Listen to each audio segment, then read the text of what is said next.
Assalamualaikum warahmatullahi wabarakatuh. Bismillahirrahmanirrahim. Alhamdulillahirabbil alamin.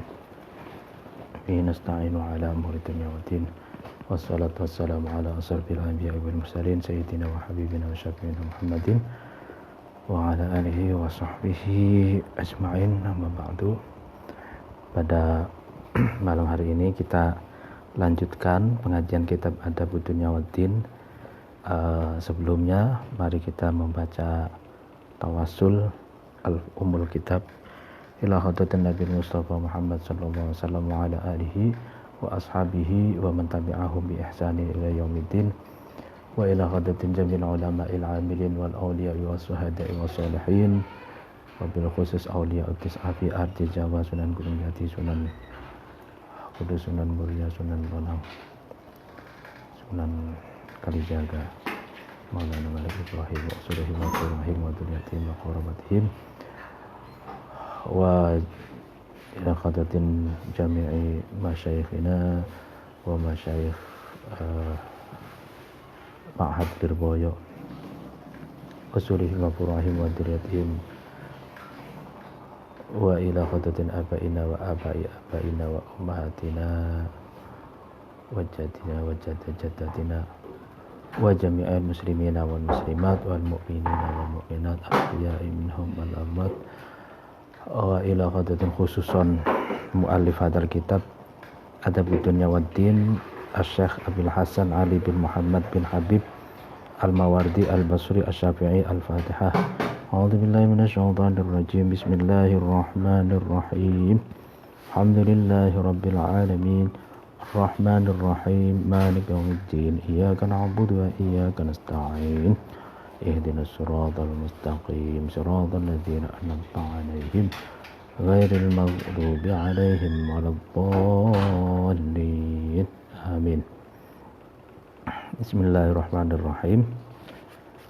Pada pengajian yang lalu kita membahas tentang ciri dari seorang pemimpin yang baik dan pemimpin yang tidak baik. Pemimpin yang baik, dza khairin, adalah pemimpin yang mencintai rakyatnya dan rakyatnya mencintai pemimpinnya. Sedangkan pemimpin yang buruk adalah pemimpin yang membenci rakyatnya. Lalu kemudian dilanjutkan waqad kataba, dan sungguh kirim surat Umar bin Khattab radhiyallahu anhu, semoga Allah meridhai Umar bin Khattab, kirim surat ke siapa? Ila Sa'id bin Abi Waqqas, kepada Sa'id bin Abi Waqqas radhiyallahu anhu, semoga Allah meridhai Sa'id bin Abi Waqqas. Isi suratnya itu innallaha ta'ala, innallaha, sesungguhnya Allah, ta'ala, maha luhur Allah, itu idza ahabba, ketika Allah itu mencintai abdan, terhadap seorang hamba, habbabahu, maka Allah itu memberikan rasa cinta kepada abad itu, kepada hamba itu, ila khalqihi, kepada makhluk-makhluknya Allah. Artinya ketika Allah itu mencintai seorang hamba, maka Allah itu memberikan rasa cinta terhadap hamba tersebut agar hamba itu mencintai makhluk-makhluknya Allah. Itu artinya sebagaimana seorang pemimpin, ya kan, ciri dari pemimpin yang baik adalah seorang hamba yang diberi rasa cinta oleh Allah, gitu kan, sehingga pemimpin itu mencintai rakyatnya, mencintai makhluk-makhluknya Allah, gitu.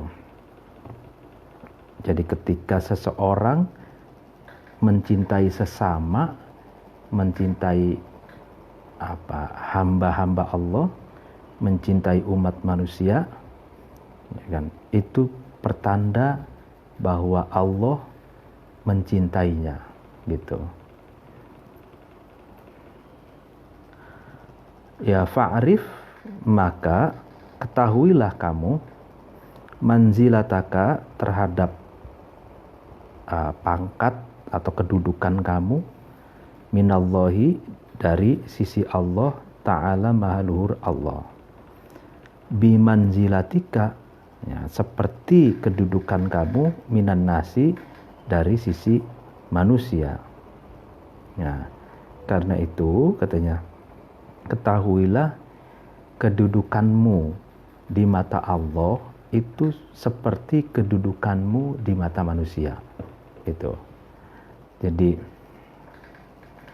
ketika kita mencintai manusia, ketika kita menyayangi manusia, kita tidak memiliki rasa dendam kepada manusia, ya kan, baik kepada manusia, dan manusia itu menilai kita baik, gitu. Nah, kedudukan kita di mata manusia baik, gitu. Nah, itu cerminan bagi kedudukan kita di mata Allah atau di sisi Allah. Jadi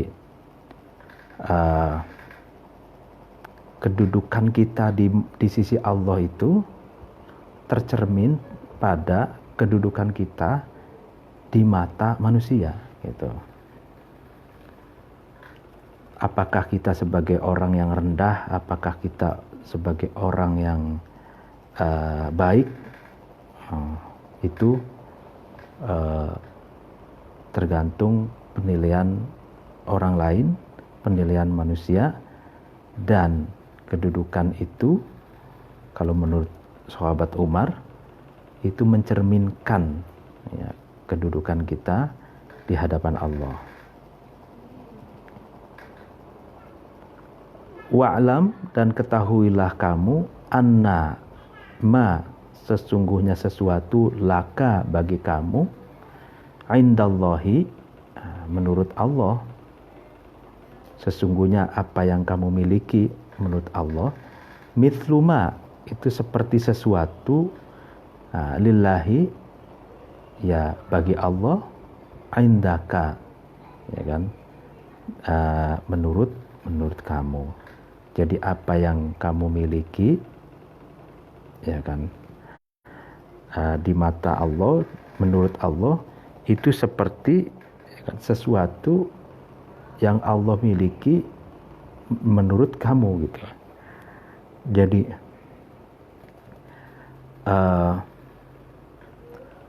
cermin, ya, cermin dari kehidupan kita di dunia ini, itu adalah cermin dari apa yang Allah nilai tentang kehidupan kita. Jadi kalau kita sebagai hamba yang penuh cinta, yang menebarkan cinta kasih kepada sesama, tidak ada rasa dendam, ya kan, selalu menerima, gitu kan, dan pasrah, suka menolong, dan kebaikan-kebaikan yang lain, dan itu pasti akan dinilai oleh orang lain. Orang lain akan menilai kita. Dan penilaian orang lain yang objektif, ya, penilaian orang lain yang tanpa ada sakwa sangka, ada prasangka buruk, istilahnya steril dari dari bias penilaian yang peyoratif. Nah, itulah cermin kedudukan kita di mata Allah. Ini menurut sahabat Umar ketika menyurati Sa'id bin Abi Waqqas.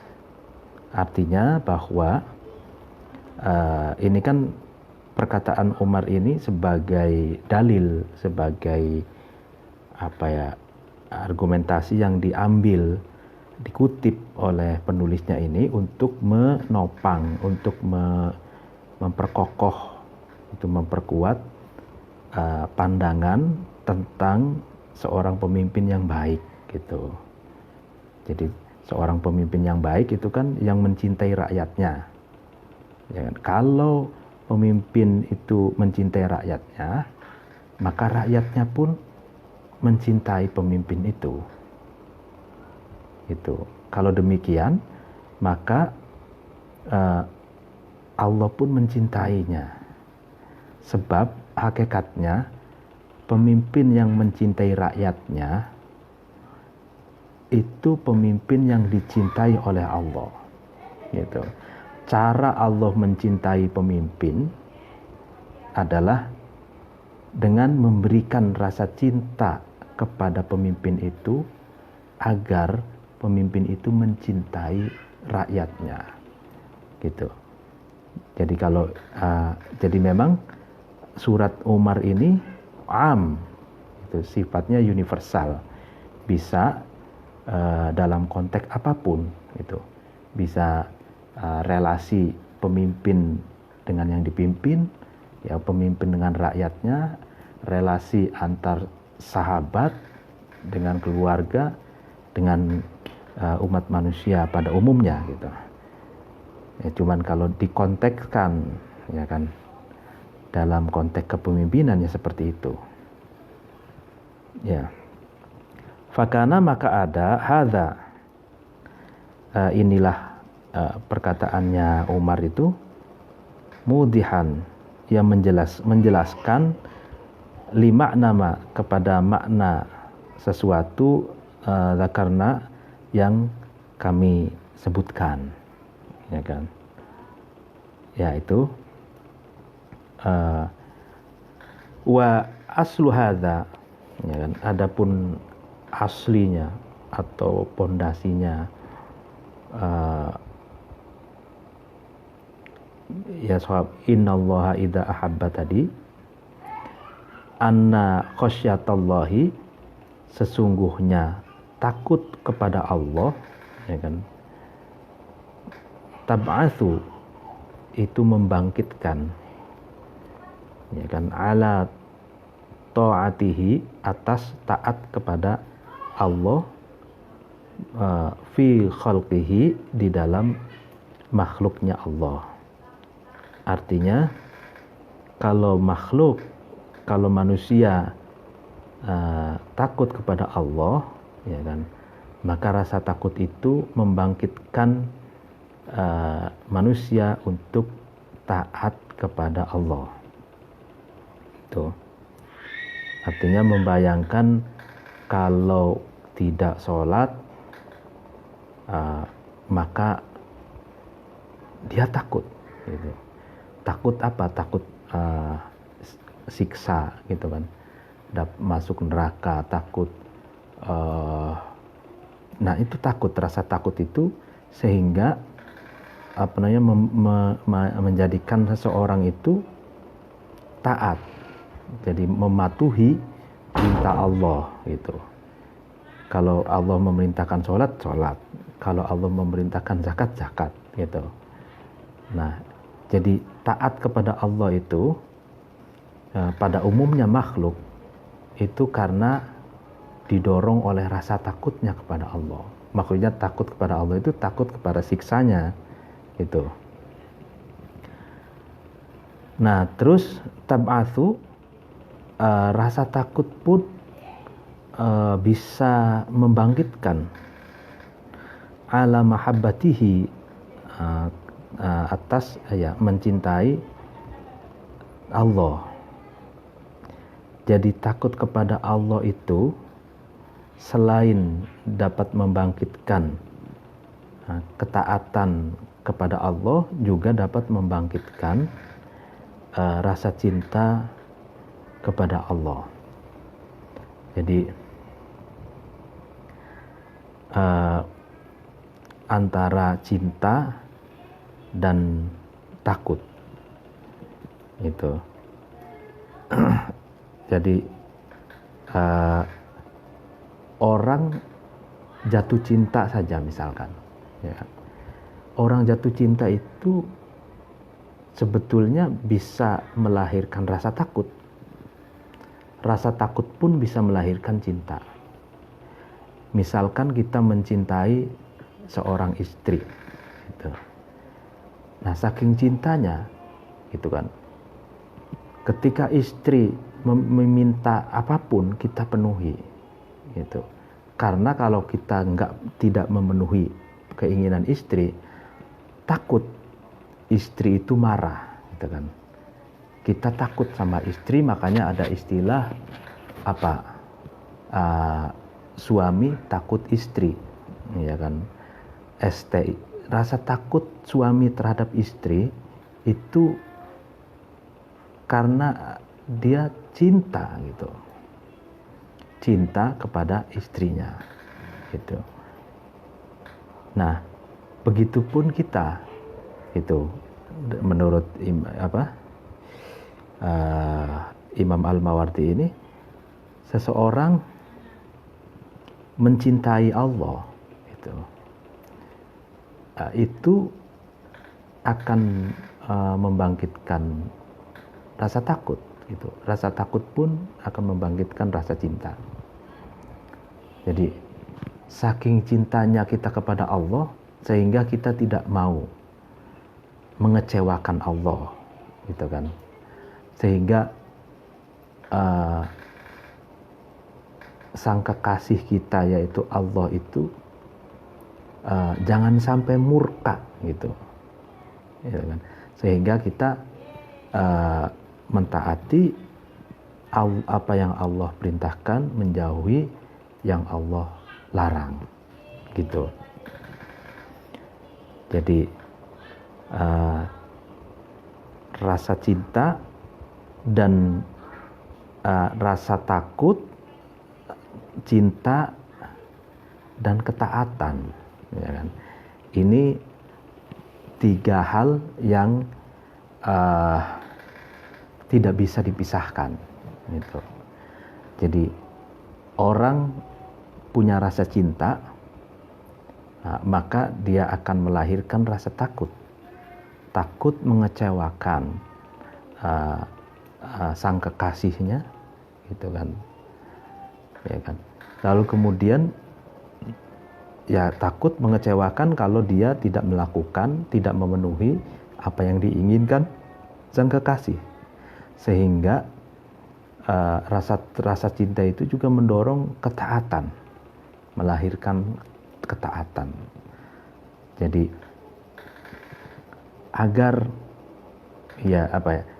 dia takut mengecewakan sang kekasih, maka dia taat, itu taat memenuhi apa yang diperintahkan sang kekasih itu, dan taat menjauhi apa yang dilarang oleh sang kekasih, gitu. Jadi ini kias, kalau rasa cinta ini kias gaib, kias syahid alal gaib. Jadi kita cinta terhadap yang maha gaib yaitu Allah, itu kita bisa analogikan dengan cinta kita kepada makhluk, gitu. Kalau kita cinta kepada istri kita atau cinta kita kepada guru misalkan, maka itu pasti akan melahirkan 2 rasa. Yang pertama rasa takut, lalu kemudian yang kedua ketaatan, gitu. Gitu. Nah, begitupun kita kita kepada Allah, gitu. Kita cinta kepada Allah pasti akan melahirkan rasa takut dan taat, gitu. Takut kalau kita tidak memenuhi perintahnya, mengecewakan, sehingga kita taat, gitu loh. Falidzalika, maka karena itu, makanya tab'atu ala mahabbatihi kanat maka ada mahabbatuhum, cintanya makhluk khalq, ya kan, terhadap man. Dalilan adalah sebagai dalil, sebagai tanda ala khairihi, atas baiknya man, wa atas baiknya man terhadap Allah, wa khosyatihi, dan rasa cintanya man terhadap Allah. Ya, jadi ketika, ya kan, makhluk-makhluk itu mencintai seseorang, makanya manusia-manusia yang lain itu mencintai seseorang, ya kan, itu sebagai tanda, ya kan, kalau orang itu, ya kan, baik dan sekaligus takut kepada Allah, gitu. Jadi runutannya tadi kan, kalau Allah itu mencintai seseorang, ya kan, maka Allah akan kasih rasa cinta kepadanya agar orang itu mencintai yang lain, mencintai manusia, mencintai sesama, gitu. Nah, kalau sudah mencintai sesama, mencintai makhluk, maka makhluk pun akan mencintainya, kan gitu. Nah, makhluk atau manusia itu mencintainya, mencintai seseorang itu sebagai tanda bahwa dia selama ini sudah baik dan sudah cinta serta takut kepada Allah, gitu. Jadi relasinya itu tiga itu, yang Allah memberikan jadi seorang hamba mencintai dan baik dan takut kepada Allah, lalu Allah itu memberikan rasa cinta kepada hamba itu, lalu hamba ini akhirnya mencintai makhluk-makhluk atau umat manusia yang lain, dan umat manusia itu akhirnya timbal balik, gitu, pun mencintai orang tersebut. Jadi trilogi cinta, gitu. Jadi cinta itu akhirnya tidak bertepuk sebelah tangan, gitu. Jadi rasa cinta itu sumur ketemu gayung, atau gayung bersambut, gitu. Jadi rasa cinta itu disambut juga dengan cinta. Wa ba'duhum wa bughduhum dan bencinya, atau bencinya makhluk manusia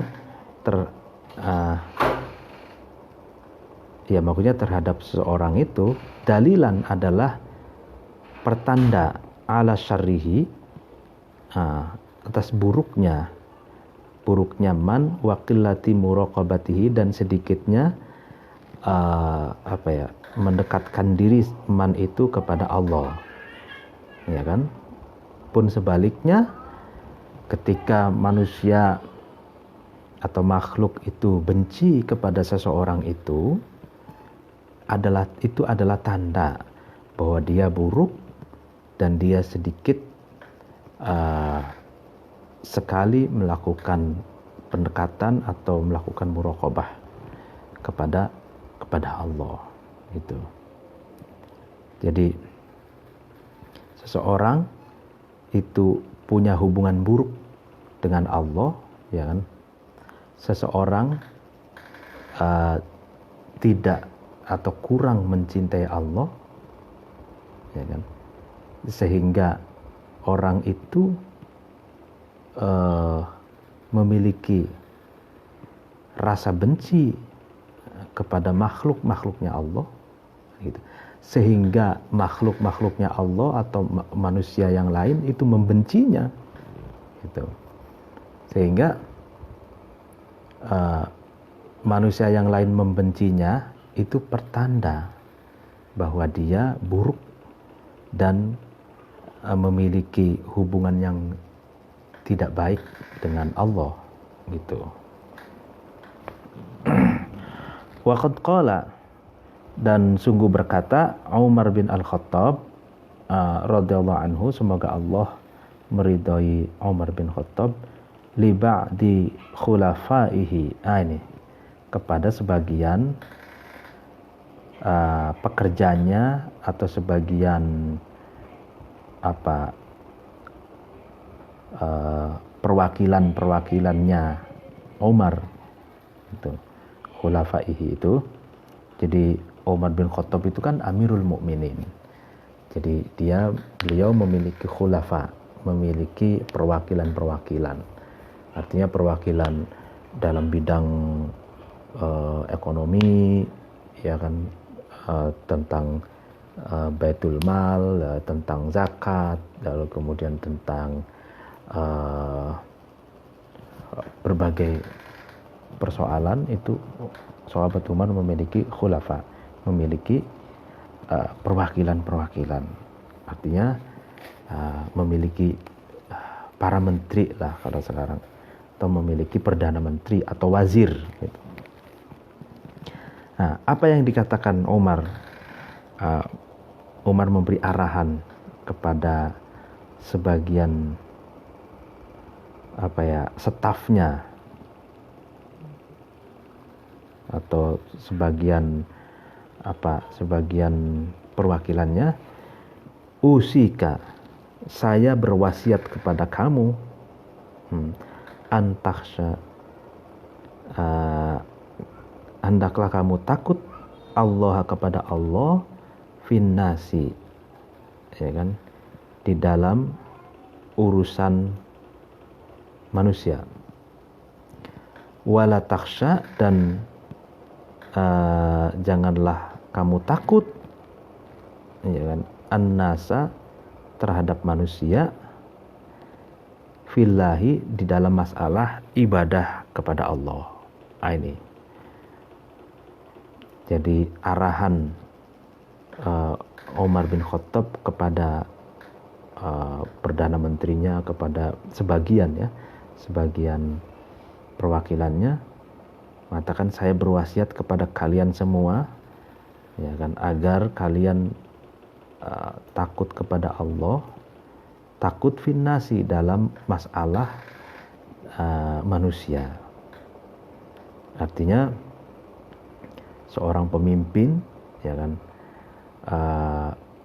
dari pemimpin yang level terbawah sampai teratas itu kan urusannya dengan urusan persoalan manusia, sosiologi, antropologi, dan ekonomi, dan politik, gitu ya. Nah, dalam mengurusi persoalan manusia itu hendaklah kamu takut kepada Allah, gitu katanya. Tapi kamu jangan takut kepada manusia dalam masalah ibadah kepada Allah. Artinya ketika kita harus sholat, ya sholat. Jangan takut misalkan bos kita kalau kita sholat marah, dugaan kita misalkan kalau kita sholat marah, nah itu jangan takut. Jadi waktunya sholat, ya sholat, jangan takut kepada siapapun, gitu. Menarik ini. Jadi ketika mengurus persoalan manusia harus takut kepada Allah, karena agar tidak terjadi apa yang diistilahkan dengan disorientasi, gitu kan. Tidak terjadi penyimpangan orientasi. Ya kan, Allah menginginkan agar seorang pemimpin dari berbagai level itu harus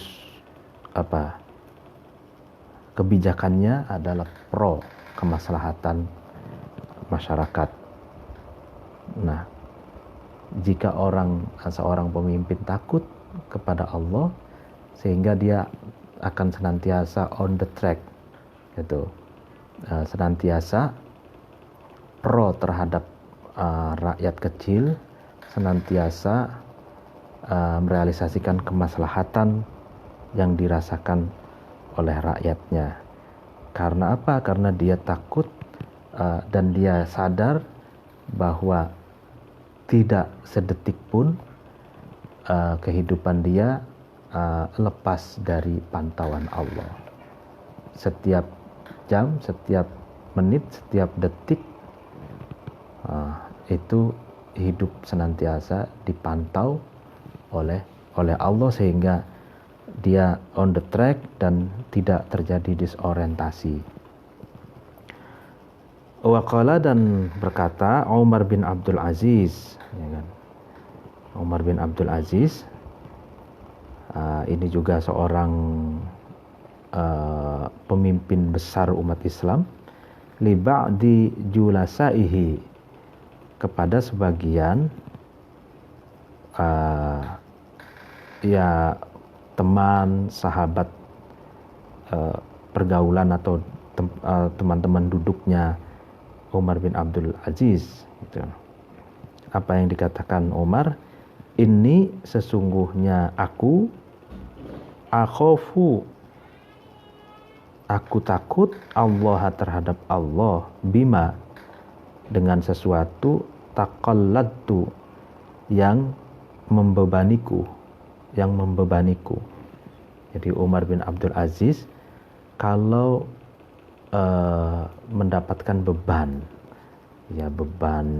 amanah itu sebagai pemimpin, ya kan, beban itu, sungguh aku takut kepada Allah, kata itu. Takut tidak bisa menjalankan amanah, takut tidak maksimal, takut menyimpang dari jalur, gitu. Dan itu dikatakan kepada sahabat-sahabatnya. Faqala, kemudian Umar bin Abdul Aziz berkata lahu kepada ba'dil julasa itu, lastu, aku tidak ada, akhofu, aku takut, alaika, atas kamu, anta khofu, ketika kamu takut, Allah, kepada Allah. Wa innama akhofu, akan tetapi saya ini takut, alaika, atas kamu, an la takhofu, ketika kamu tidak takut, Allah, kepada Allah. Iya kan, menarik. Saya tidak takut kepadamu ketika kamu takut kepada Allah, gitu kan. Tapi yang aku takuti kepadamu ketika kamu tidak takut kepada Allah. Itu menarik. Wa hadza, adapun qala lahu itu wadihun, itu jelas atau dapat menjelaskan, ya kan. Jadi ini maksudnya nasihat-nasihat seorang pemimpin besar, Umar bin Khattab, kepada perwakilan-perwakilannya.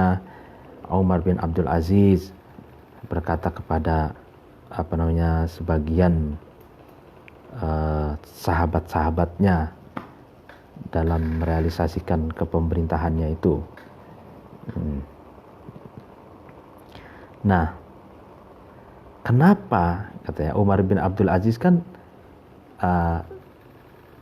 tidak takut kalau kamu takut kepada Allah.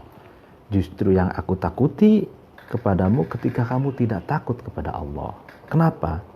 Li'annal khaifa, karena sesungguhnya orang yang takut, minallahi, dari Allah Ta'ala, mahalur Allah, ma'munul haifi, orang yang diamankan dari penyimpangan atau penyelewengan. Iya kan? Jadi orang yang takut kepada Allah adalah orang yang diamankan dari sikap menyeleweng gitu. Karena dia merasa hidupnya senantiasa dipantau, karena Allah itu alimun khabir, Allah itu maha mengetahui, maha tahu sedetail-detailnya pengetahuan, ya kan, sehingga dia takut kepada Allah. Nah, kalau sudah takut kepada Allah, orang itu tidak akan melakukan penyelewengan, tidak akan melakukan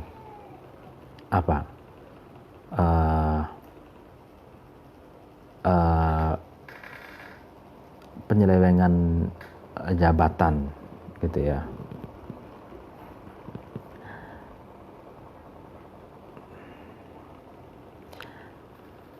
Kalladzi, seperti seseorang ruya yang diriwayatkan, atau seperti kisah ruya yang diriwayatkan an Umar bin Khattab bin Al-Khattab, dari Umar bin Al-Khattab radhiyallahu anhu, semoga Allah meridhai Umar bin Khattab. Annahu, sesungguhnya Umar, qala, itu Umar berkata, li Abi Maryam As-Saluli, kepada Abi Maryam As-Saluli. Wakana, Abi Maryam As-Saluli ini keadaannya huwa, yaitu Abi Maryam, alladzi, adalah seseorang, qatala, yang telah membunuh Abi Maryam itu akhahu, terhadap saudara laki-lakinya Umar bin Khattab. Siapa itu? Zaid bin Al-Khattab, yaitu Zaid bin Khattab. Nah, ini diriwayatkan, jadi Umar berkata kepada Abi Maryam As-Saluli, jadi Abi Maryam As-Saluli inilah adalah orang yang membunuh saudara kandungnya Umar bin Khattab yang bernama Zaid bin Al-Khattab. Apa yang dikatakan? Wallahi, demi Allah, katanya gitu, ini sesungguhnya aku la uhibbuka, ya kan? Aku tidak mencintaimu, hatta tuhibba, sehingga cinta, al-ardu, bumi, ad-dama, terhadap darah, gitu. Faqala, kemudian Abi Maryam berkata, afayamna'ani, apakah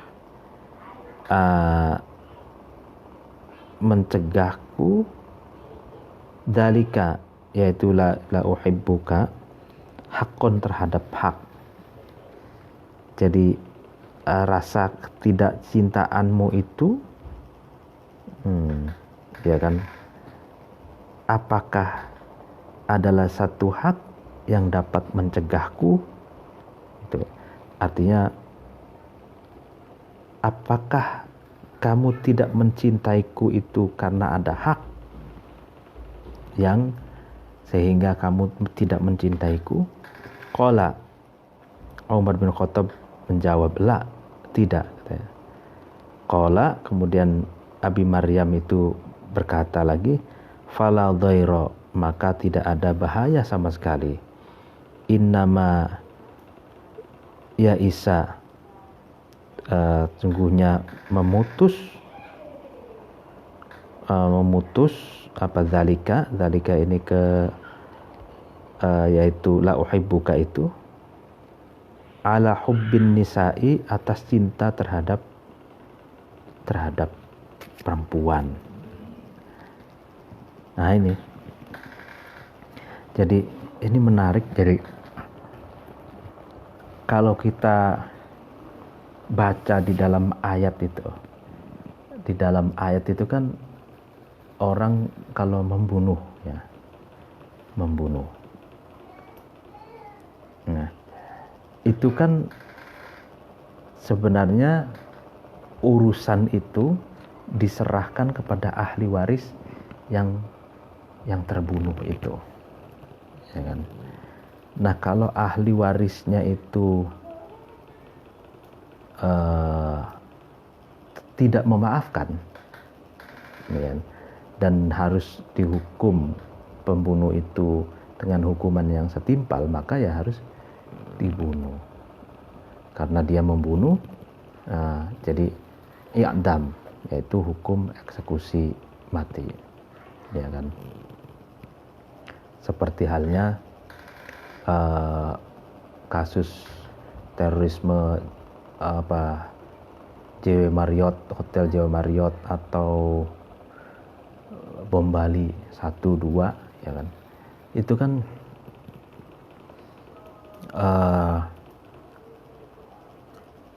sebagian dari ahli waris yang mati karena bom itu mereka tidak terima, gitu kan? Mereka tidak terima, harus dihukum, dan memang hukum undang-undang di Indonesia sudah mengatur itu, sehingga terorisme yang mengebom itu kan dihukum mati. Tapi di beberapa kasus, kalau di Arab itu, kalau terjadi pembunuhan maka diserahkan kepada ahli warisnya. Ya, ahli warisnya kalau memaafkan, dan artinya memaafkan, tidak dihukum mati, ya maka tidak dihukum mati, tergantung permusyawarahannya, gitu. Nah, ini juga begitu. Abi Maryam As-Saluli ini membunuh saudaranya Umar bin Khattab, yaitu Zaid bin Al-Khattab itu.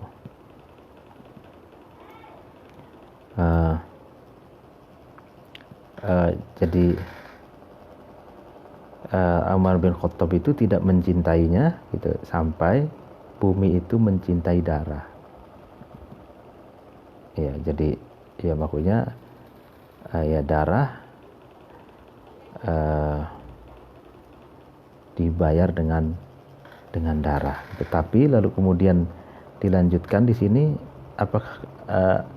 tapi pada endingnya, pada akhirnya sahabat Umar tidak melanjutkan untuk balas dendam, gitu.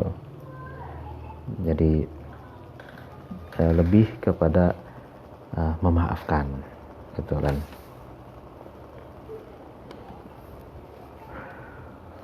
Warawa, dan meriwayatkan Umar bin Abdurrahman bin Muhammad qala, Abdurrahman bin Muhammad berkata, asdaqa,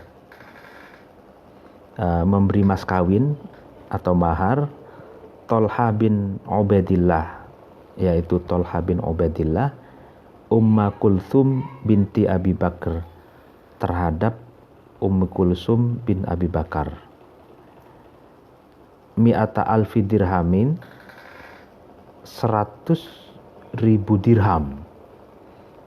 Jadi diceritakan Tolha bin Abdullah bin Ubaidillah itu melamar putrinya Abu Bakar Siddiq yang bernama Ummu Kulsum binti Abi Bakar Siddiq dengan mas kawin 100.000 dirham.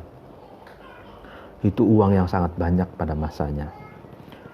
Wahua, adapun Tolha, awwaluman, adalah orang yang pertama, atau pertama-tamanya orang, asdaqo, yang memberikan mas kawin, kan eman itu, hadal qadra, terhadap inilah kadar. Artinya orang yang baru pertama kali dengan kadar yang sebegitu fantastis, banyak sekali untuk mas kawin, yaitu 100.000 dirham. Ini Tolha bin Ubaidillah ini seorang pebisnis multinasional, sehingga beliau juga menghargai ketokohan Abi Bakar Siddiq, sehingga beliau mempersunting putrinya Ummi Kulsum dengan mahar yang tertinggi, yaitu 100.000 dirham, dan dikatakan orang yang pertama kali memberikan mas kawin mahar sebanyak itu. Lalu Famurro kemudian dilewati, kemudian dibawa bil mali, yaitu harta mas kawin itu, ala Umar bin Al-Khattab, atas Umar bin Khattab radhiyallahu anhu, semoga Allah meridhoinya. Artinya hartanya itu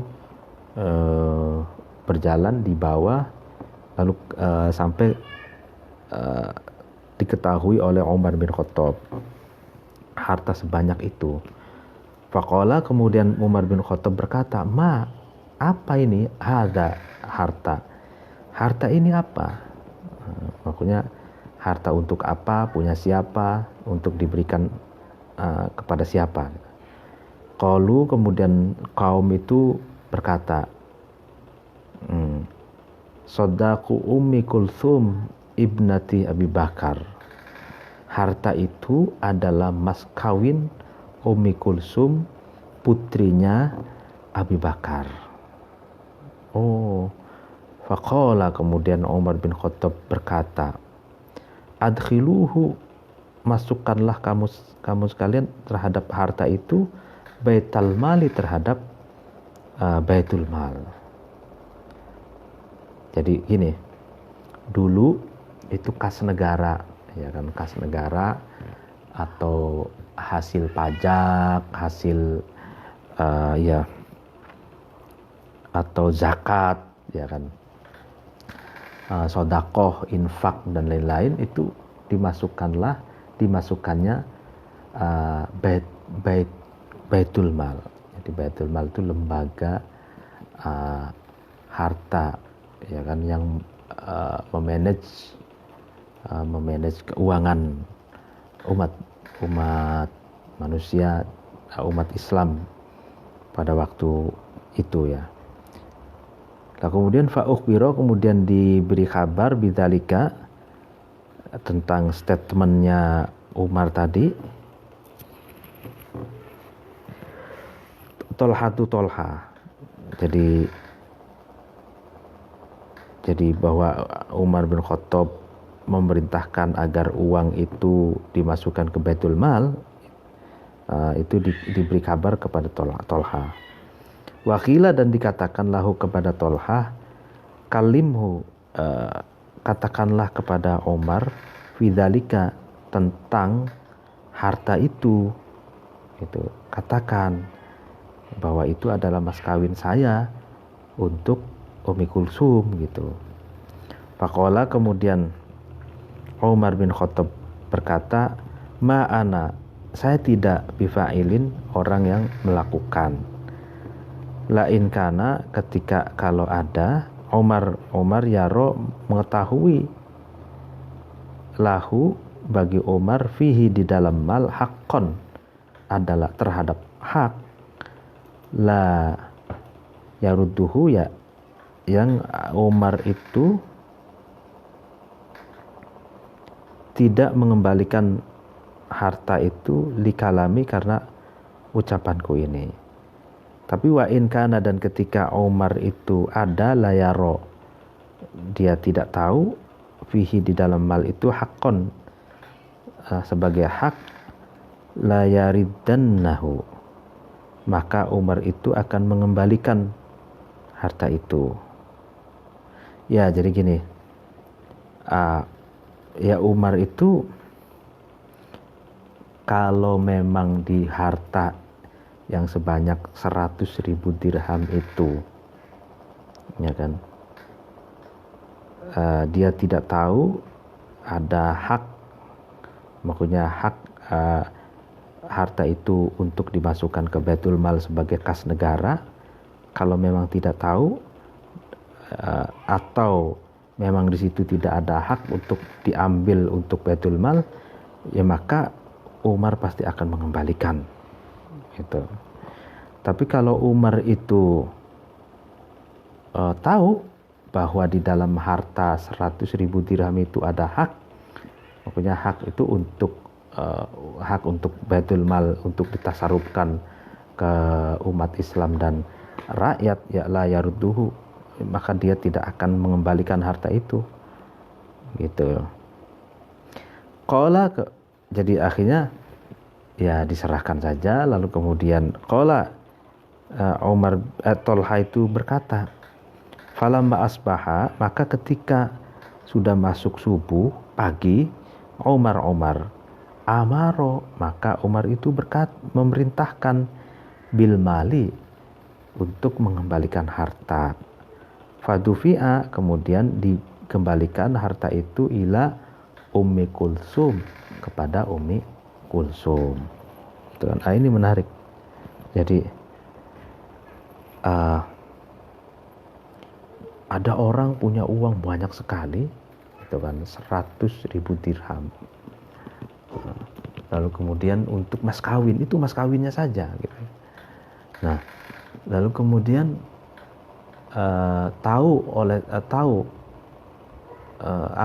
Amirul Mukminin, pemimpin besar umat Islam tahu, yaitu Umar, tentang uang itu.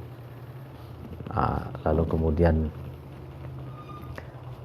hendak dimasukkan ke Baitul Mal untuk ditasarufkan demi kemaslahatan umat dan masyarakat. Nah, Pak Tolha yang mau memberikan mahar itu yakin Umar ini tidak sembarangan, tidak hantam kromo, tidak tidak serampangan. Tuh, kalau mau ngambil uang itu diambil begitu saja, tidak. Umar itu pasti lebih teliti gitu. Dia akan melihat apakah di uang 100.000 dirham itu ada hak untuk ditasarufkan atau diambil untuk Baitul Mal atau tidak gitu. Kalau tidak, ya harta itu ya dikembalikan kepada pemiliknya.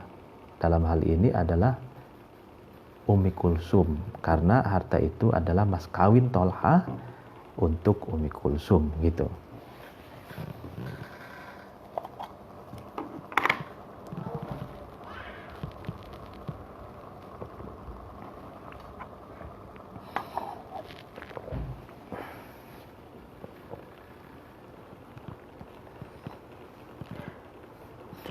Wahukia, dan diriwayatkan Anar Rasyid, sesungguhnya Rasyid, maksudnya Harun ar-Rasyid, habasa itu mengekang atau memenjarakan Rasyid itu Abul Atahiyah terhadap Abul Atahiyah. Fakataba, kemudian Abul Atahiyah itu menulis ala haitil habsi, di atas dinding penjara, tembok penjara. Jadi Abul Atahiyah dipenjara oleh Harun ar-Rasyid karena ini adalah seorang penyair. Abul Atahiyah itu kan banyak dikutip syairnya sebelumnya. Lalu ia seorang penulis, Abul Atahiyah. Kemudian dia menulis ala haitil habsi, di dinding-dinding, di tembok-tembok penjara itu penuh dengan tulisannya. Di antara tulisan syairnya yaitu ama, ingatlah, wallahi, demi Allah, katanya, inna dzulma, sesungguhnya kezaliman, laumun, ya kan, itu ya dihina, wa mazala, dan tidaklah bergeser,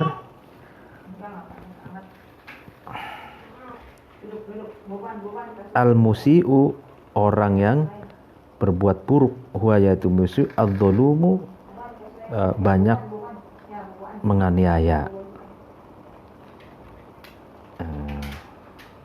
ila, jadi ingatlah demi Allah, katanya, kezaliman itu adalah cidra, dan orang yang buruk itu akan senantiasa berbuat zalim. Orang yang buruk akan senantiasa banyak melakukan penganiayaan. Lalu kemudian ila dayyani, kepada zat yang akan membalas amal manusia, yaumaddini, di hari kiamat, numdi, kami sowan. Jadi kami sowan, kami datang menghadap zat yang akan membalas amal setiap manusia kelak di hari kiamat. Wa indallahi, dan menurut Allah, di sisi Allah, nastami'u, berkumpul al-khusumu, musuh-musuh. Jadi musuh-musuh kelak nanti akan berkumpul di hadapan Allah. Sata'lamu, kelak kamu akan tahu, katanya, fil ma'ad, di tempat kembali, yaitu akhirat, idza iltaqaina, ketika kita bertemu, ghadan, di hari depan, yaitu di hari kiamat, indal maliki, di sisi raja, maksudnya zat yang menguasai, penguasa, maksudnya zat yang maha penguasa. Man, siapa, ad-dolumu, orang yang banyak menganiaya atau orang yang banyak menzalimi. Wah, ini syairnya seperti itu. Kelak kamu tahu di akhirat nanti, ketika kita bertemu di hadapan Al-Malik, yaitu Allah yang maha menguasai, merajai, akan tahu apa? Man ad-dolum, siapa yang banyak menganiaya, siapa yang banyak menzalimi. Itu.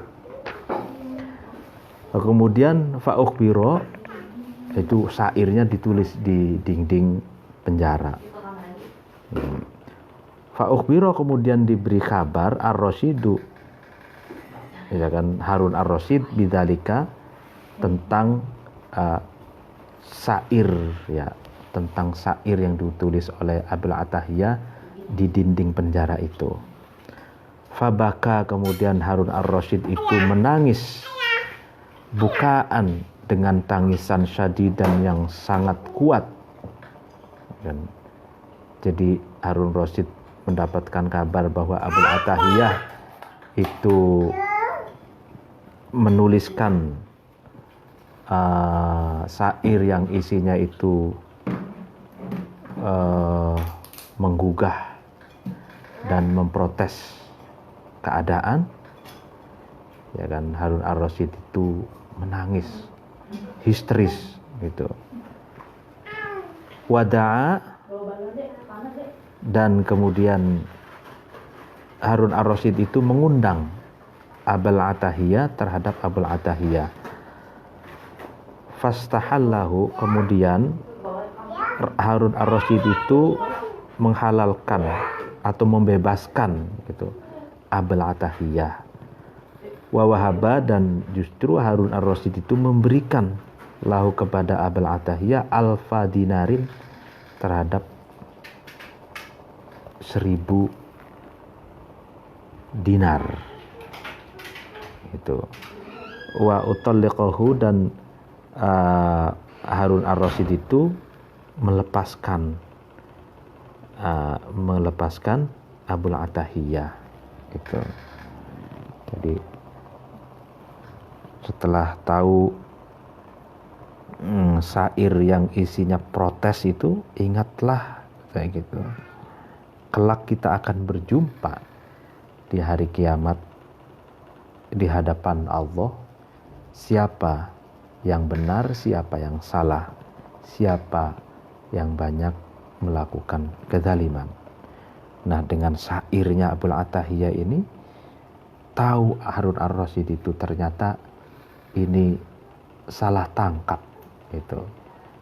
ternyata Abul Attahiyah ini benar, itu tidak bukan orang yang dicari untuk dipenjarakan, jadi salah.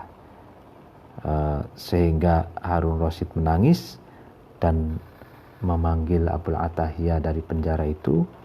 Dilepaskanlah Abul Attahiyah, lalu kemudian meminta maaf Harun ar-Rasyid itu, dan Harun ar-Rasyid sekaligus memberikan pesangon, memberikan ganti rugi sebanyak 100.000 dinar, ya kan.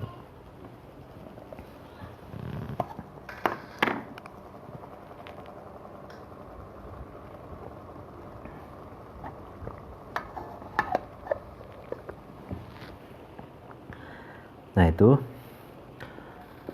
Wa ammal qaidatu, adapun prinsip atau kaidah ats-tsalitsatu yang ketiga.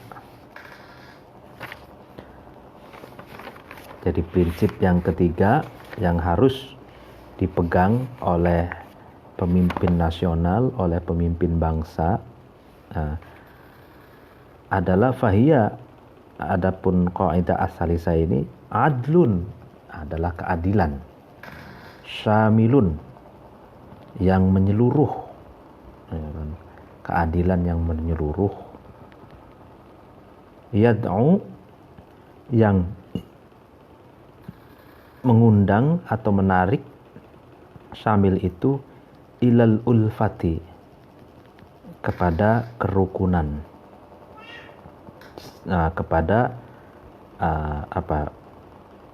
cinta kasih sesama. Wa yab'atsu, dan keadilan itu dapat membangkitkan alat ta'ati, atas ketaatan. Wa ya'muru, dan membangun bihi, dengan adil, al-biladu, negara. Jadi keadilan yang ditegakkan oleh seorang pemimpin bangsa yang syamil, yang menyeluruh, itu keadilan di setiap bidang, keadilan bagi seluruh rakyat, gitu kan, tanpa tebang pilih, keadilan. Nah, ini kenapa pemimpin itu harus memiliki prinsip, harus merealisasikan keadilan yang syamil, yang komprehensif, gitu. Karena dengan keadilan itu, pertama, katanya, itu dapat membangkitkan ulfah, membangkitkan kerukunan, itu menciptakan kerukunan, kedamaian, cinta kasih sesama, itu. Ya, orang kalau diperlakukan adil, maka tidak ada clash, ya. Lalu yang kedua, keadilan pun dapat membangkitkan ketaatan, gitu. Jadi karena pemimpin adil, maka rakyat pun akan mematuhi perintah, undang-undang, gitu ya. Dan yang ketiga, itu keadilan itu, ya kan, dengan keadilan, ya kan, kita dapat membangun negara, gitu kan. Jadi dengan keadilan kita dapat membangun infrastruktur, kita dapat membangun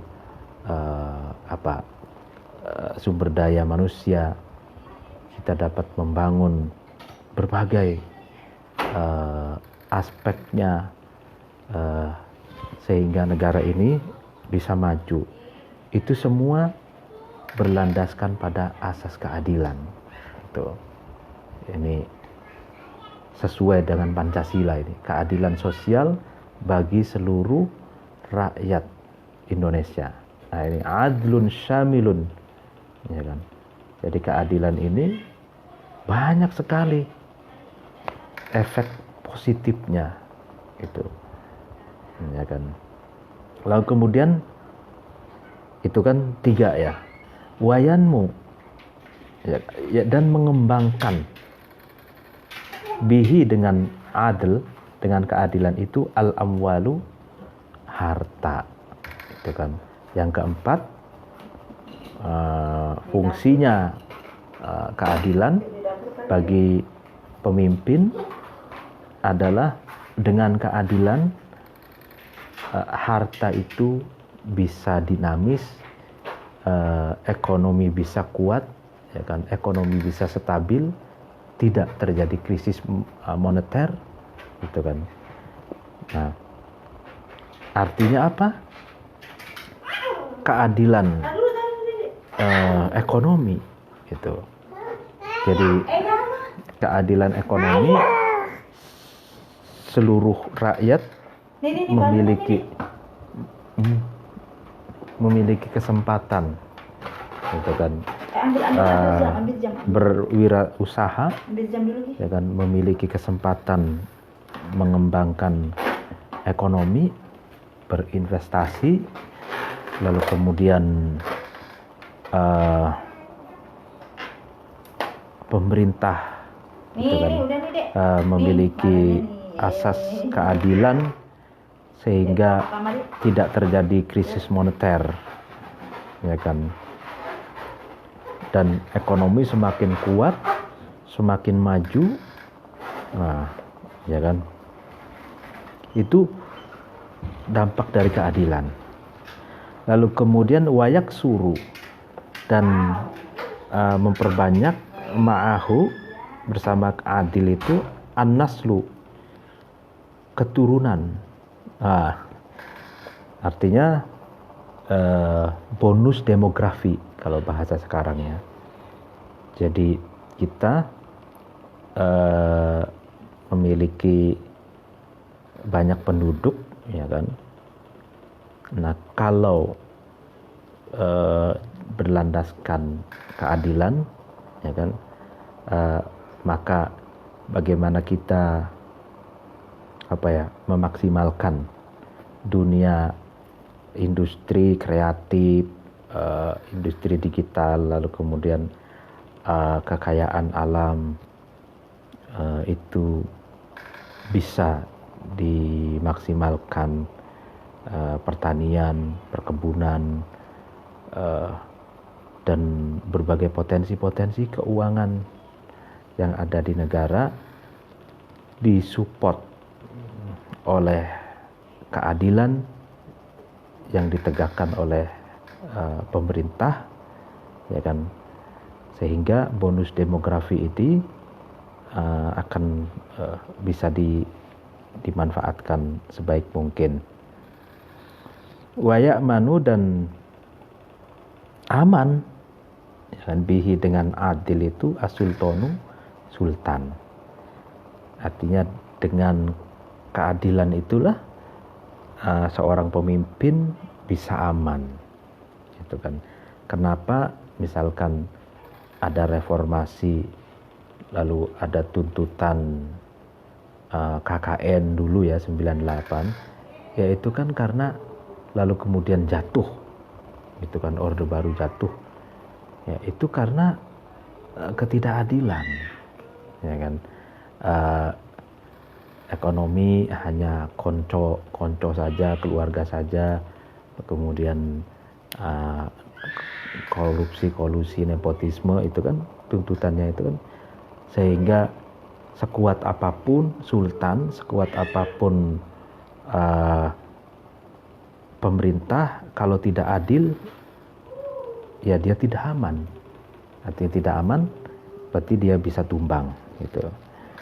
Selagi pemimpin itu adil kepada rakyatnya, ya kan, pembangunan untuk rakyat, pemimpinnya tidak korupsi, tidak membangun dinasti politik, anak-anaknya tidak dilibatkan dalam proyek-proyek negara, gitu, ya bersih, ya kan.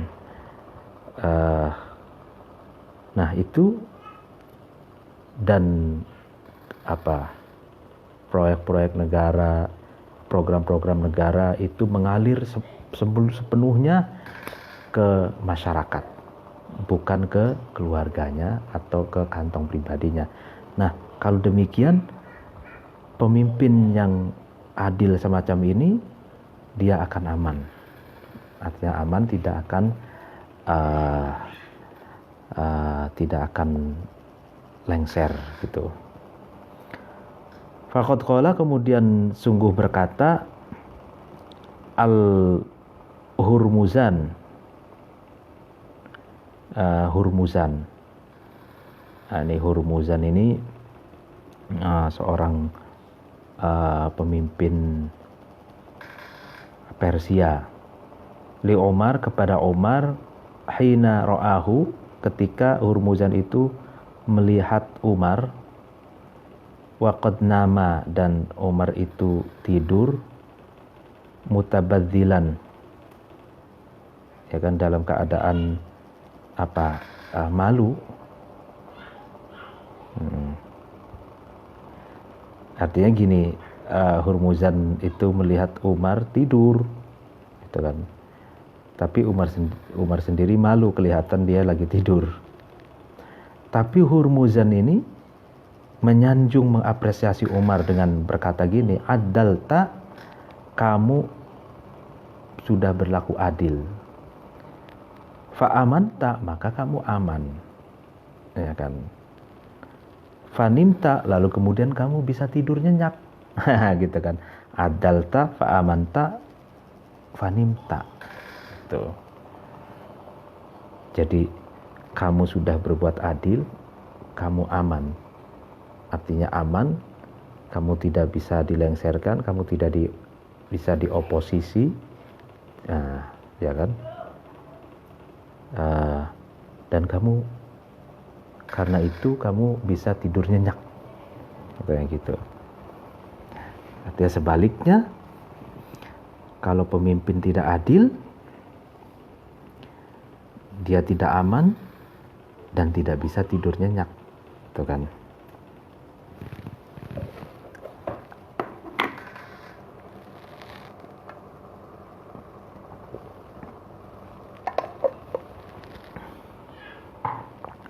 Walaysa, dan tidak ada syai'un, sesuatu, asra'u, lebih cepat, fi kharabil ardi, dalam merusak bumi, wala afsadu, dan tidak lebih merusak, lidhamairil khalqi, terhadap hati-hatinya makhluk, minal jauri, daripada penyimpangan, ya kan, daripada penyimpangan.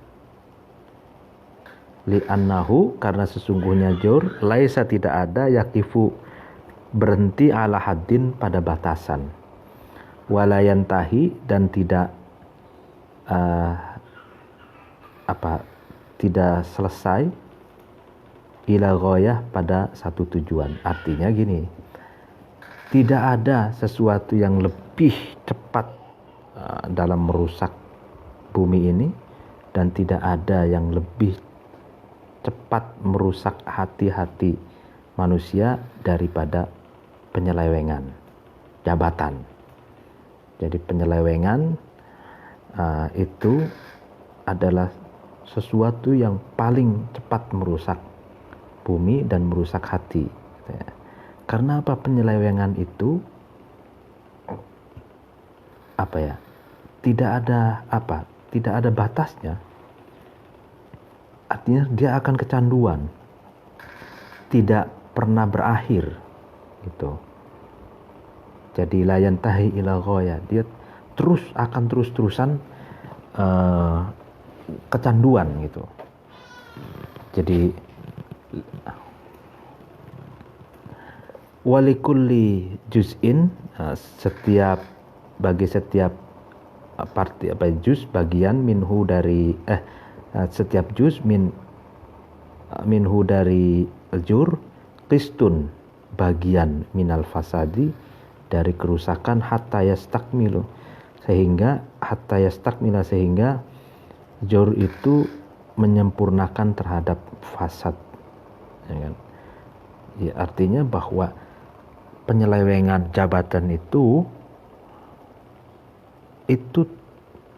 akan terus-terusan dilakukan secara terstruktur, sistematis dan masif, sehingga kerusakannya itu akan sempurna gitu. Jadi makanya kan kita saksikan di negara-negara dunia ketiga itu orang pemimpin negara itu puluhan tahun semua gitu kan. Di Indonesia Orde Baru 32 tahun lebih. Husni Mubarak di Mesir puluhan tahun juga. Gaddafi di puluhan tahun. Semua puluhan tahun. Nah, sehingga ada dibikin sistem demokrasi maksimal 2 periode gitu kan. Nah, tapi sekali lagi, kalau orang sudah punya mental penyelewengan terhadap jabatan, maka dia akan selalu kecanduan, ya kan, terus merusak sampai hatta yastakmil. Rusaknya itu akibat dari penyelewengan itu sampai sempurna gitu. Wa qad ruwiya, dan sungguh diriwayatkan dari Nabi sallallahu alaihi wasallam annahu, sesungguhnya Nabi qala, Nabi berkata, bi'sazad, seburuk-buruknya bekal, ilal ma'adi, kepada akhirat atau tempat kembali, yaitu akhirat, al-udwanu, adalah memusuhi atau menganiaya alal ibadi, kepada hamba-hamba Allah. Nah, ini jadi bi'sazad ilal ma'ad al-udwan alal ibad. Jadi seburuk-buruk bekal yang kita bawa di akhirat itu nanti adalah memusuhi atau menganiaya hamba-hamba, menganiaya manusia. Itu zalim terhadap manusia, udwan, yaitu menyebarkan ujaran kebencian, fitnah, hoax, sehingga menciptakan satu kerusakan yang masif, akan kerusakan yang konkret yang langsung dirasakan oleh hamba-hamba Allah atau makhluk. Itu adalah bekal yang buruk yang kelak akan kita bawa di akhirat. Waqala, dan berkata Nabi itu sallallahu alaihi wasallam, apa yang dikatakan Nabi, salasun, ada 3 perkara, munjiyatun, adalah sesuatu yang dapat menyelamatkan manusia. Munjiyat, ada 3 hal yang dapat menyelamatkan manusia. Wasalatun, dan 3 perkara, muhlikatun, adalah sesuatu yang dapat merusak umat manusia. Dan ada 3 perkara, katanya, yang merusak umat manusia. Wa amal munjiyatu, adapun sesuatu yang dapat menyelamatkan manusia, fal adlu, maka adalah adil. Sikap adil, fil ghadabi, ketika marah, war ridho, dan ketika ridho. Ini menarik. Gini, dalam dunia politik gitu kan. Ini kan kalau adil itu kan dalam konteks berbangsa bernegara, dalam konteks politik, ya kan. Itu kan ada kawan koalisi, kawan politik, ada musuh politik, kan gitu ya. Nah, kalau kepada musuh politik, kepada musuh itu kan ghadab, ya kan. Kita selalu berhadapan-hadapan, berseberangan, gitu kan. Nah, pada saat itu, pada saat kita marah kepada lawan politik, maka bersikaplah adil, ya kan, gitu. Jadi adil kepada musuh, gitu. Nah, begitupun kita harus bersifat adil, pemimpin itu bersifat adil firridho, ketika ridho, maksudnya ridho kepada teman politiknya, koalisinya, gitu. Artinya apa? Ketika ada, ya kan, ada teman koalisi itu tersangkut hukum, ya kan, maka harus adil, gitu kan. Adil berarti harus tetap diproses, gitu loh. Jadi adil kepada musuh politik yang berseberangan pun adil kepada teman koalisi, adil kepada konco-konco politiknya, sehingga disitulah akan terjadi equality before the law atau al-taswiyah, persamaan di hadapan hukum, ya kan, tanpa tebang pilih. Nah, itu al-adlu fil ghadabi waridho, ya kan, itu kata Nabi. Dan itulah yang dapat menyelamatkan manusia yang pertama, itu kan. Lalu kemudian yang kedua, wa khasyatullahi, dan takut kepada Allah fisirri, dalam keadaan menyepi, dalam keadaan menyendiri, wal alaniyati, dan dalam keadaan ramai, dalam keadaan transparan, ya kan, dalam keadaan ramai. Jadi takut kepada Allah itu baik sendiri maupun di banyak orang, baik sepi maupun ramai, gitu kan. Jangan kalau ramai pura-pura paling takut kepada Allah, tapi ketika sendiri tidak puasa misalkan, ya kan. Jadi jangan sampai di hadapan publik dia paling menonjolkan identitas keislamannya seolah-olah paling takut kepada Allah, gitu.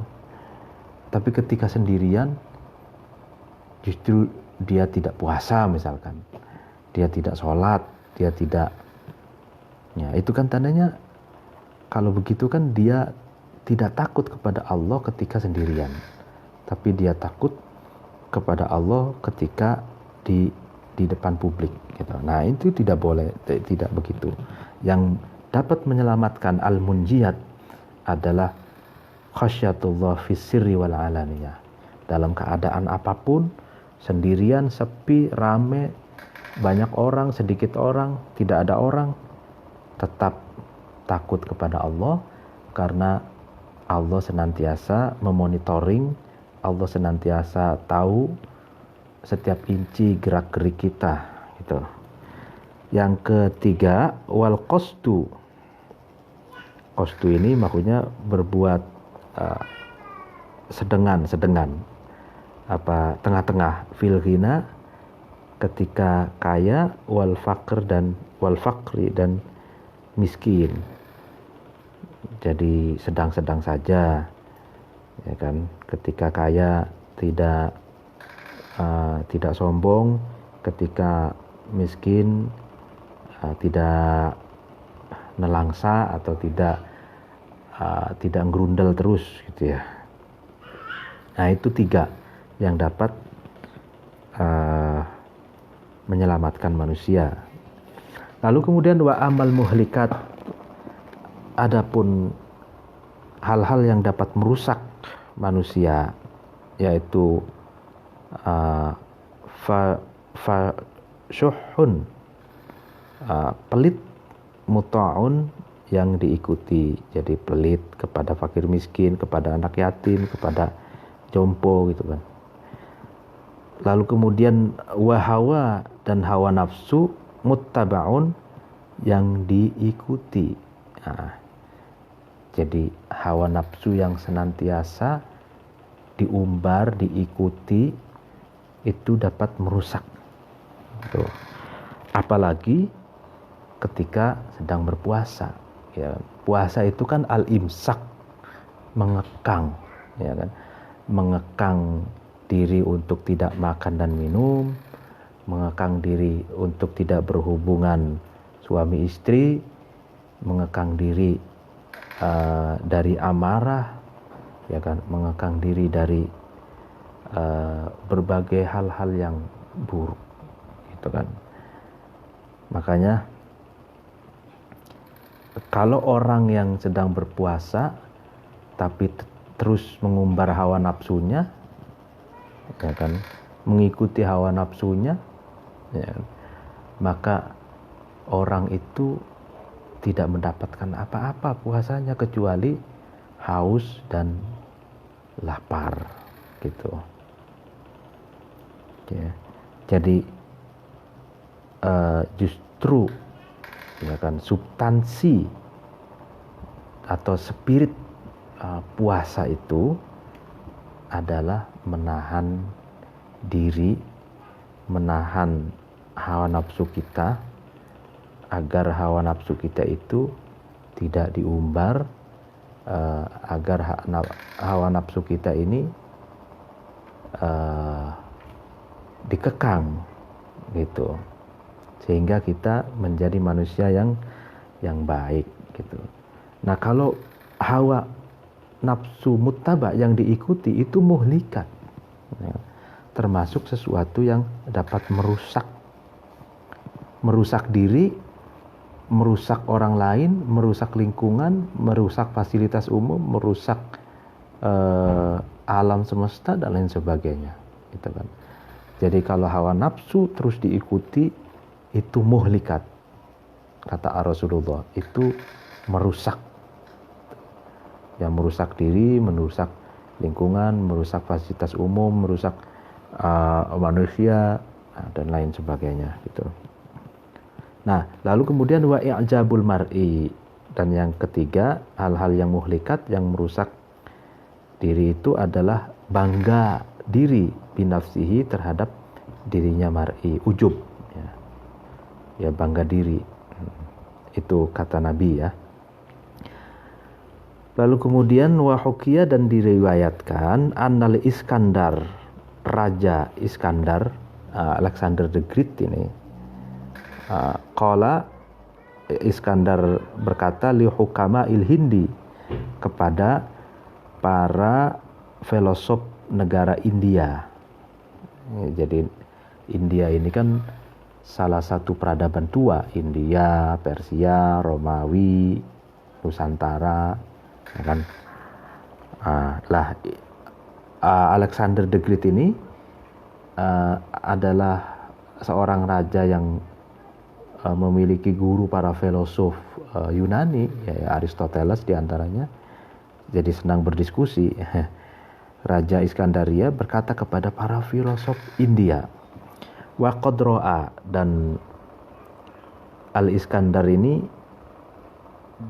melihat, ya kan, berpendapat, melihat, ya, qillat syara'i, sedikitnya peraturan biha, di negara India.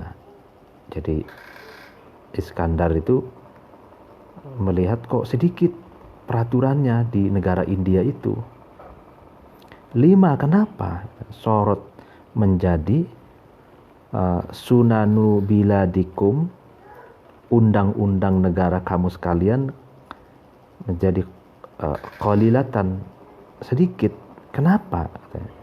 Sunan itu diartikan yuridu bisunan huna al-qawanin al-maudu'ah bil fasli bainan nas fil khusumat, yaitu undang-undang positif untuk memutuskan manusia dalam khusumat, dalam permusuhan, dalam konflik, dalam perebutan hak dan kewajiban, ya, undang-undang. Kenapa? Katanya Iskandaria ini bertanya kepada para filosof India, kenapa negara kamu itu kok sedikit sekali undang-undangnya? Qalu hukama Hindi, para filosof India itu menjawab atau berkata, li'a'to'ina, karena kami memberikan al-haqqa terhadap hak, min anfusina, dari diri kami. Jadi kami sebagai rakyat, ya kan, memiliki kesadaran dari diri kami sendiri memberikan hak dan kewajiban. Lalu kemudian wali adli mulukina, dan karena keadilan yang ditegakkan oleh pemimpin-pemimpin atau raja-raja kami fina, terhadap kami, ya kan. Jadi dua hal yang menyebabkan negara India itu India zaman klasik, ya, itu sedikit undang-undangnya. Yang pertama, rakyatnya itu memiliki kesadaran tinggi untuk memberikan hak dan kewajibannya, dan min anfusina, dari dirinya sendiri, itu kesadaran hukum yang sangat tinggi tentang hak dan kewajiban. Yang kedua, keadilan, keadilan yang ditegakkan oleh pemerintah atau oleh raja pada waktu itu untuk rakyatnya. Jadi dari bawah, dari rakyat memiliki kesadaran hukum yang tinggi tentang hak dan kewajiban, lalu kemudian dari atas, pemerintah itu menegakkan keadilan. Karena itu, ya kan, tidak butuh undang-undang banyak, gitu kan. Faqala, kemudian Iskandar itu berkata, lahum, kepada hukama il-Hindi, ayyuma afdol, mana yang lebih utama, gitu. Al-adlu, apakah keadilan, amis syaja'atu, atau syaja'ah. Syaja'ah itu keberanian. Lebih utama mana? Keadilan atau keberanian? Ya kan? Keberanian, kesangaran, gitu ya. Qalu, hukama il-Hindi menjawab atau berkata, para filosof India ini, nah, ida ustu'mila, ketika dilakukan atau ketika direalisasikan, ketika ditegakkan al-adlu, keadilan, aghna, maka keadilan itu mencukupi, anis saja'ati, dari saja'ah, sifat berani. Jadi ketika adil itu dilakukan, direalisasikan, itu sudah cukup, tidak butuh lagi keberanian, ya kan. Jadi adil itu terletak pada sikap, gitu, bukan. Tapi kalau syaja'ah, keberanian, itu juga terletak pada karakter, gitu. Jadi orang yang ya terlihat misalkan kurang meyakinkan, kurus, kalem, ramah, gitu, itu boleh jadi orang itu bisa merealisasikan dan menegakkan keadilan, gitu, daripada orang yang kelihatannya pemberani, ya kan. Pemberani itu belum tentu adil, ya kan, dan belum tentu bisa menegakkan keadilan. Sehingga kalau dilihat dari ini, menurut para filosof India, berarti keadilan itu jauh-jauh lebih utama daripada keberanian. Gitu. Idza ustu'milal al-'adl, ya kan, aghna 'anis syaja'ah.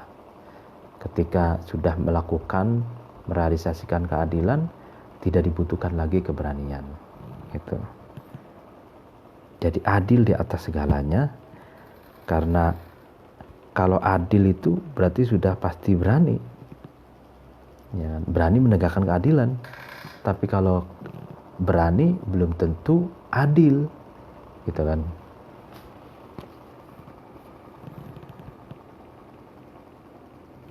Waqala, dan berkata ba'dul hukama'i, sebagian para filosof. Apa yang dikatakan bil adli, dengan sebab keadilan, wan insofi, dan kesadaran, takunu, maka ada apa? Muddatul iktilafi, masa kerukunan. Artinya gini, dengan keadilan dan kesadaran, maka kerukunan itu akan terjadi sepanjang masa. Itulah, ya kan, bil adli wal insaf, adil dari pemerintah ke rakyat, wal insaf itu kesadaran rakyat, gitu. Waqala, dan berkata ba'dul bulaghai, sebagian ahli balaghah, apa yang dikatakan innal adla, sesungguhnya keadilan, mizanullahi, adalah timbangan atau teraju Allah, alladzi, yang wada'ahu, yang Allah letakkan terhadap mizan itu, lil khalqi, kepada makhluk, wa nasobahu, ya kan, dan Allah menegakkan terhadap mizan, lil haqqi, kepada kebenaran. Fala tukhalifuhu, maka janganlah kamu menyelisihi atau berbeda, menentang terhadap Allah, fi mizanihi, dalam timbangan atau terajunya Allah, wala tu'ariduhu, dan janganlah kamu melawan terhadap Allah, fi sultanihi, dalam kepemerintahannya, atau dalam peraturannya Allah. Wastaghna, dan mintalah pertolongan, alal adli, atas keadilan, bi khullataini, dengan dua pakerti, atau dengan dua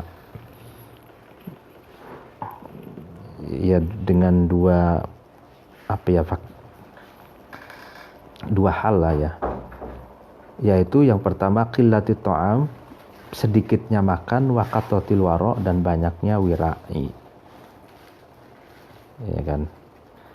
Jadi keadilan itu adalah timbangan Allah, yang Allah letakkan timbangan itu untuk makhluknya. Maksudnya makhluknya itu dimanage ya dengan keadilan itu, dan keadilan itu untuk kebenaran, gitu. Nah, tapi keadilan itu bisa diupayakan dengan dua hal itu, sedikitnya makan dan banyak wirai. Jadi pemimpin itu sedikit makan, artinya tidak rakus, artinya tidak kalau sedikit makan kan tidak rakus, tidak punya keinginan menumpuk-numpuk harta dengan melalui kolusi, gitu kan. Nah, itu baru bisa adil tuh, dan banyaknya wirai, artinya kesederhanaan. Itu artinya bahwa pemimpin yang bisa menegakkan keadilan adalah pemimpin yang sederhana, gitu. Hidupnya itu qillatut ta'am wa qatatil wara, kan, gitu.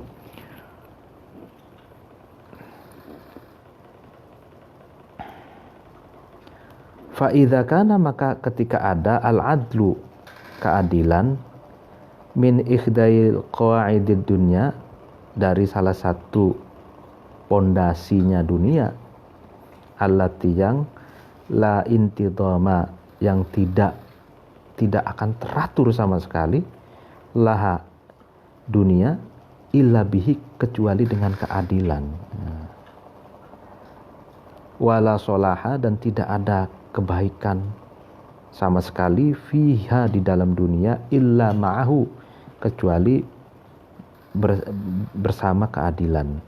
Nah, wajaba, maka wajib, ayyubda, dimulai, bi'adlil insani, keadilan manusia itu, fi nafsihi, dimulai di dalam dirinya sendiri, summa bi'adlihi, kemudian dengan keadilan insan itu, fi ghairihi, kepada orang lain atau kepada selainnya insan. Nah, ini jadi keadilan itu, ketika kita merasakan bahwa keadilan adalah salah satu pondasi, ya kan, salah satu pondasi dunia, untuk pengaturan dunia itu dapat kokoh dengan adanya keadilan, di mana dunia itu tidak akan teratur, ya kan, tidak akan baik dunia itu kecuali dengan adanya keadilan itu.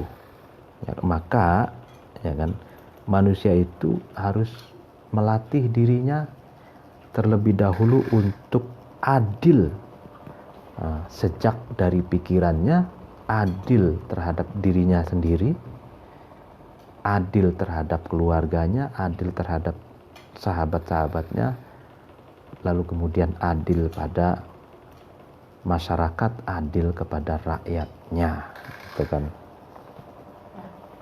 Ya.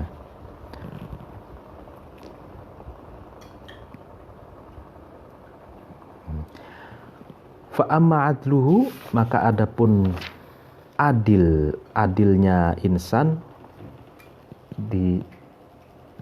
disisain, fi nafsihi, di dalam dirinya insan, fayakunu, maka ada, ya kan, adil itu, bihamliha, itu dengan membawa nafas itu, membawa adil, alal masolih, untuk melakukan kemaslahatan, wakafiha, dan mencegah nafas itu, anil qabaihi, dari keburukan-keburukan, ya kan. Jadi kalau orang adil sejak dari pikirannya, adil sejak pada dirinya sendiri, di dalam dirinya sendiri, maka orang itu akan membawa kemaslahatan, orang itu akan ringan melakukan kemaslahatan dan mencegah keburukan. Summa, kemudian bil wuqufi, berhenti,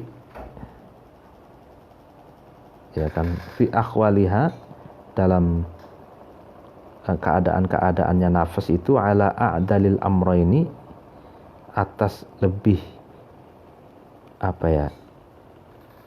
a'dal di sini itu lebih adil-adilnya atau lebih kokohnya dua hal.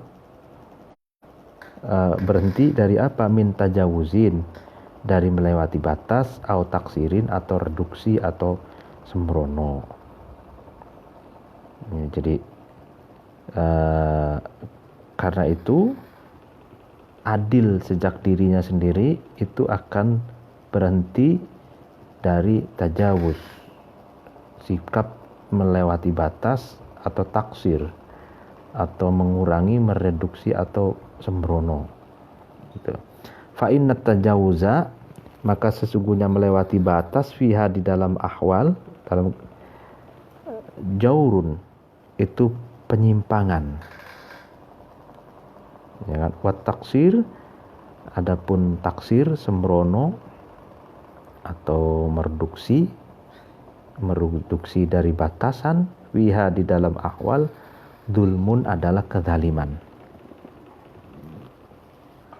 Ya, artinya gini, jadi misalkan seseorang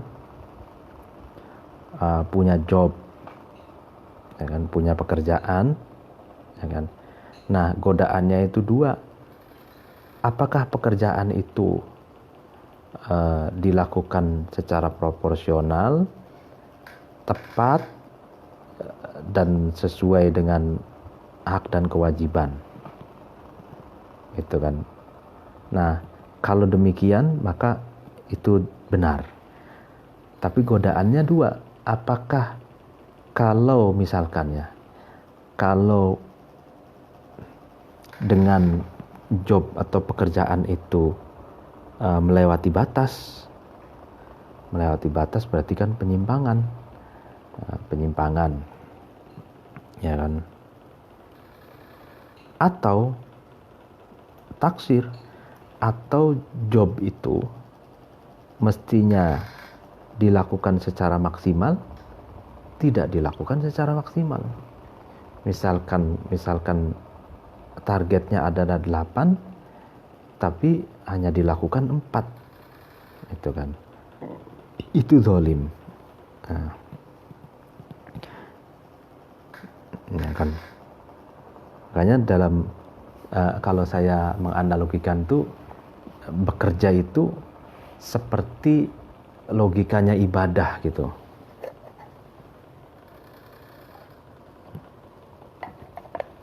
Maksudnya gini, kalau ibadah kan gini, batas minimum itu kan hanya menggugurkan kewajiban, ya kan.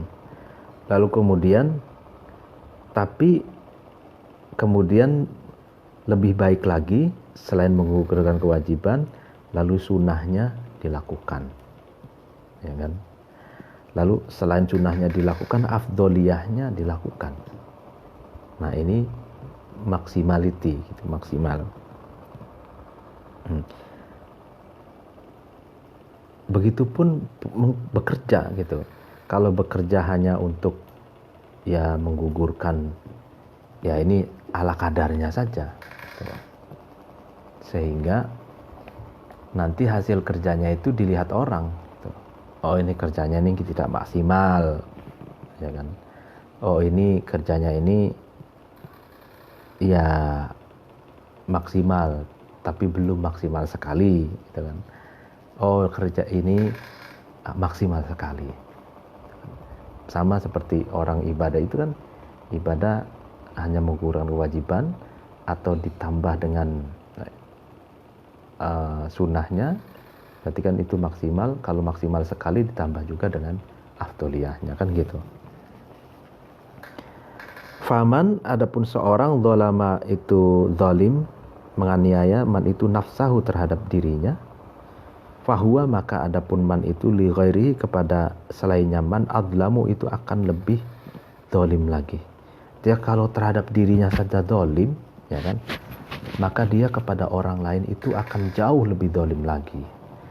Waman, adapun seorang jaro itu menyimpang alaiha atas nafsahu terhadap dirinya, fahuwa, maka adapun man itu ala ghairihi atas orang lain, maksudnya lainnya man, ajwar itu jauh lebih menyimpang. Kalau seseorang itu menyimpang, ya, akan melakukan penyimpangan terhadap dirinya sendiri, ya contoh menyimpang dari dirinya sendiri itu tidak disiplin gitu kan, seperti orang tidak disiplin gitu kan. Ya, maka seorang itu akan jauh lebih menyimpang lagi ketika menyikapi orang lain gitu. Wa qad qala, dan sungguh berkata ba'dul hukama'i, sebagian filosof, apa yang dikatakan man, adapun seorang tawana itu menunda-nunda, man itu fi nafsihi di dalam dirinya man, doa, maka man itu menyia-nyiakan atau sia-sia. Barang siapa yang menunda-nunda dalam mengerjakan berbagai hal, atau menunda-nunda cita-cita, angan-angan yang tidak pernah direalisasikan, ya maka itu hidup seseorang itu sia-sia gitu. Nah, itulah pengajian malam hari ini. Untuk besok masih tetap berbicara tentang keadilan. Masih membahas tentang keadilan. Ini cukup panjang. Imam Al-Mawardi menjelaskan tentang keadilan sebagai prinsip dasar bagi pemimpin gitu. Demikian pengajian malam hari ini. Apabila ada kesalahan mohon maaf. Wallahul muwaffiq ila aqwamit thoriq. Wassalamualaikum warahmatullahi taala wabarakatuh.